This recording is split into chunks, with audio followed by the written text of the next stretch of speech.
Salut, c'est Israël. Ce qu'on va faire ensemble, c'est un dépliant tout simple comme ça. Donc un dépliant sans fond perdu, donc avec pas d'image qui va jusqu'au bord, avec un pli comme ceci.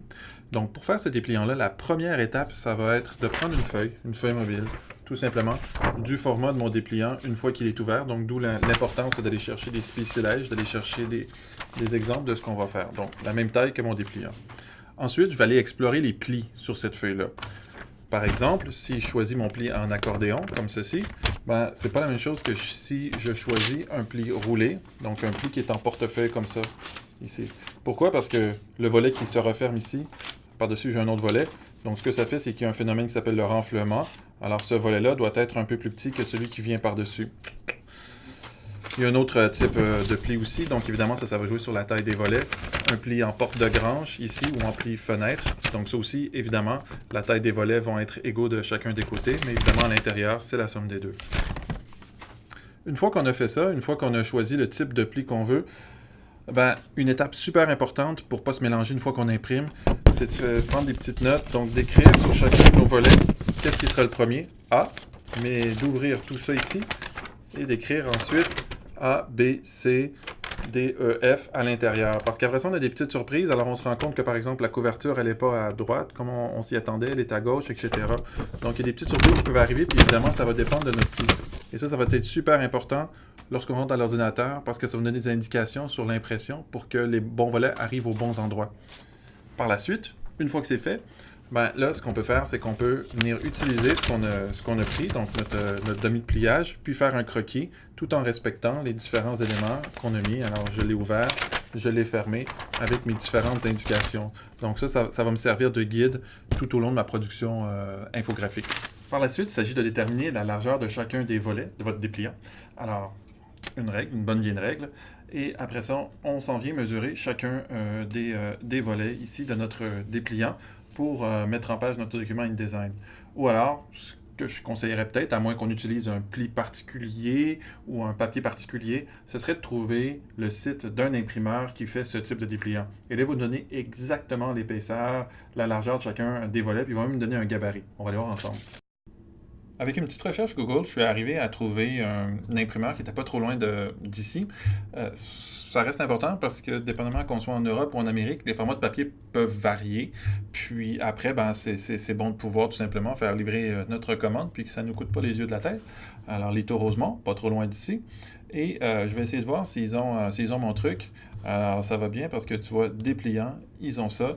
Dépliant 3 volets, pli enveloppant 11 par 8,5 par 11, 3 volets, pli accordéon. Alors, j'ai vraiment ce que j'ai de besoin. J'ouvre ça, c'est ce que je cherche, et puis on me donne la mesure de chacun des volets. 3,60 pouces pour le premier, puis 3,70 pour tous les autres volets. Et ensuite, on remarque qu'il y a une marque de fond perdu, puis on me dit qu'après la marque de fond perdu, on veut avoir 0,125 s'il y a un fond perdu. Dans le cas que je fais, il n'y a pas de fond perdu. Puis à l'intérieur, une marge de sécurité où je dois mettre mes illustrations. On a tout ça ici. Alors, on peut télécharger ça, tout simplement, fichier enregistré sous. Comme ça, on va avoir notre petit gabarit et on va aller dans InDesign pour mettre en page notre document. Une fois dans InDesign, je vais faire un nouveau document, ici. Et puis là, il y a 2-3 trucs, des fois qu'on serait tenté de faire, il faut se retenir. Par exemple, ici, je pourrais me dire, ben, il y a 3 volets, alors je vais faire 3 colonnes. Il faut faire attention parce que mes colonnes, elles sont toutes égales.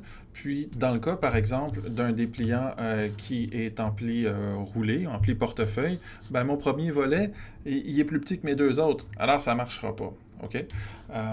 Dans le cas d'un pli accordéon, ça pourrait marcher que je mette mes 3 colonnes égales pour me fier sur mes volets, mais lequel cas, il faudrait bien que je mette mes marges à 0 parce que sinon, chacun de mes volets va être pris après les marges qui sont tout autour de mon document.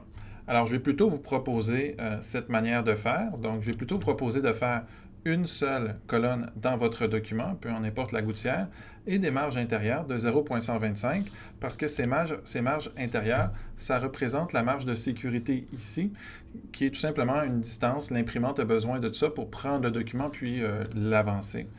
Dans l'exemple que je fais, je n'ai pas de fond perdu, donc c'est un document où il n'y a rien qui déborde.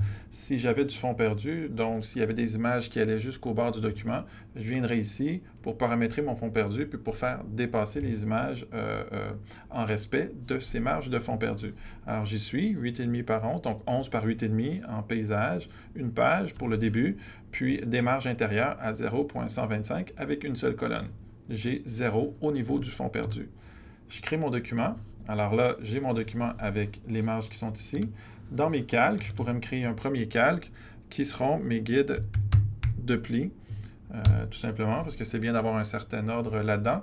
Et là, ce que je vais faire, c'est que j'ai déjà ma marge de sécurité intérieure et je vais venir déposer des guides pour marquer la largeur de chacun des plis.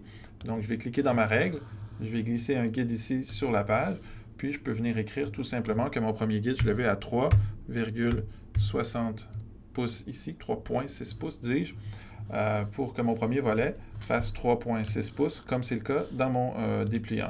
Ensuite, mon deuxième volet, il fait 3,7 pouces. Alors, ce que je vais faire, je vais me sortir un deuxième guide et je vais tout simplement écrire 3,6 plus 3,7 pouces. Et là, mon dépliant vient se pousser un petit peu plus loin. Alors, il fait l'addition en enfonçant la touche « Retour ». Ça fait le truc.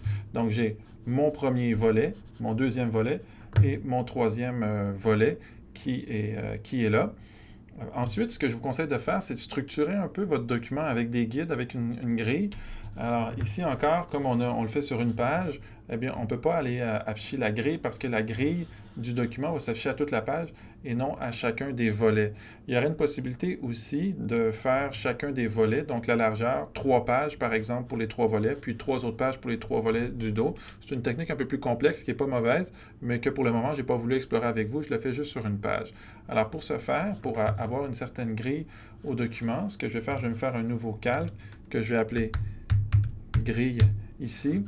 Et je vais tout simplement utiliser des petits carrés comme ça ici. Alors j'y vais manuellement en prenant mes carrés dans mon empagement, n'est-ce pas? Parce que je ne vais pas aller dans la marge qui est ici.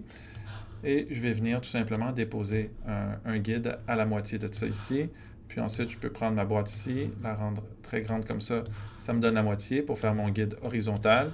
Puis vous avez compris un peu l'astuce, ça me permet d'utiliser les repères qui me disent où la boîte est à moitié pour faire mon deuxième repère, comme cela ici. Ce ne serait pas bête non plus d'indiquer où est-ce que j'ai mes gouttières, donc de mettre des petits incréments de 0,128 entre chacun de mes volets pour m'indiquer que ceci c'est un volet et que ceci c'est un deuxième volet. Voilà. Donc comme ça j'ai mes gouttières qui sont là.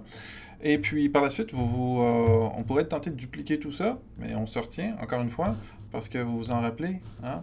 Ici, mon premier volet, il est plus petit à cause du renflement. Alors, ce que je vais faire, c'est que à l'intérieur de InDesign, je vais venir me donner des indications. Je vais tout simplement me faire un nouveau calque que je vais appeler indication. Et ça, le calque indication... indication, dis-je. Ben, c'est un calque qui ne s'imprimera pas, qui est pour nous. Alors ici, on va venir mettre un A. Et ce A-là, au fond, il est à droite complètement parce que ce pli-là vient par-dessus tout. Ça, c'est mon central. Puis lui vient se rouler sous le dessous. Alors voilà, A, B et C. Vous vous rappelez tantôt, je vous avais fait écrire sur votre dépliant le A, B, C pour chacun des volets. Maintenant qu'on est rendu là, on pourrait être tenté de dupliquer cette page-là, mais le petit truc, bon, si on est en accordéon, c'est pas si pire, on peut dupliquer parce que chacun des volets est égaux, mais comme on est avec un pli roulé, il va falloir se retenir un peu de faire ça et tout simplement créer une nouvelle page parce que ici, nos mesures vont venir s'inverser parce que lorsqu'on va imprimer ça, le volet qui est ici, n'est-ce pas, va se retrouver à droite à l'intérieur de InDesign. Ça, vous pouvez le regarder en regardant votre truc imprimé. Alors là, il va falloir faire la mesure inverse. Donc, il va falloir partir de 3,70, 3,70 et 3,60 à l'intérieur.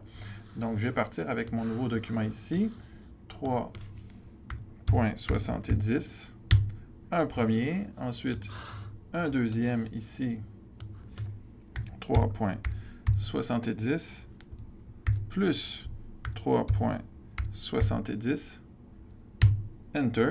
Et puis après, ben, on peut venir le constater. Là, si je fais un carré avec mes guides, je me rends compte qu'ici, j'ai 3.6 qui reste. Donc, j'ai vraiment mon recto, donc mon devant de dépliant, et verso, l'intérieur du dépliant. Et alors là, je peux prendre mon dépliant que j'avais écrit tantôt et venir regarder qu'est-ce que c'est les volets à l'intérieur. Donc, à l'intérieur, mes volets, je peux quand même aller copier-coller mes boîtes de texte pour pas avoir à les refaire. Commande C, commande V. Et je peux venir ici écrire qu'est-ce qui se trouve à être à l'intérieur. D, E et F. Et c'est mon F ici qui est mon volet qui est plus petit. Donc, c'est mon volet qui se trouve à être le pli roulé à l'intérieur du dépliant. Et puis là, ben, comme mes règles étaient basées justement sur le fait que mes dépliants étaient... mon dépliant était avec un volet qui était plus petit que l'autre, ben, je dois refaire ma grille de cette manière-là. Et c'est de venir insérer votre texte et vos images.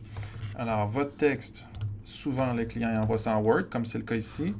Moi, je vous suggère de faire un commande C et de passer par TextEdit. Donc, de tout simplement, dans TextEdit, d'ouvrir TextEdit, de faire un nouveau document et de faire conversion format texte. Ce que ça va faire, c'est que là, lorsque vous allez coller ici, ça va enlever toutes les gras, les polices d'écriture, les italiques, les tabulations, qui fera en sorte que justement que ça devient un casse-tête après faire le ménage de ça dans InDesign. Alors déjà, vous pouvez coller votre différents textes ici. Alors, de disposer ça à chacune des pages et de venir insérer vos images aussi en vrac, donc en JPEG, en RVB, parce qu'on est dans la phase conception et on va faire la phase pré-presse une fois que tout sera terminé. Alors, au final de la phase conception, on a quelque chose qui ressemble un petit peu à ça. Donc, on est venu placer nos images, notre texte à l'intérieur et puis à l'extérieur de notre dépliant. Je n'ai pas encore pris soin de sauvegarder tout ça en CMJN. Je suis encore en RVB, je suis encore en Photoshop ou même en JPEG.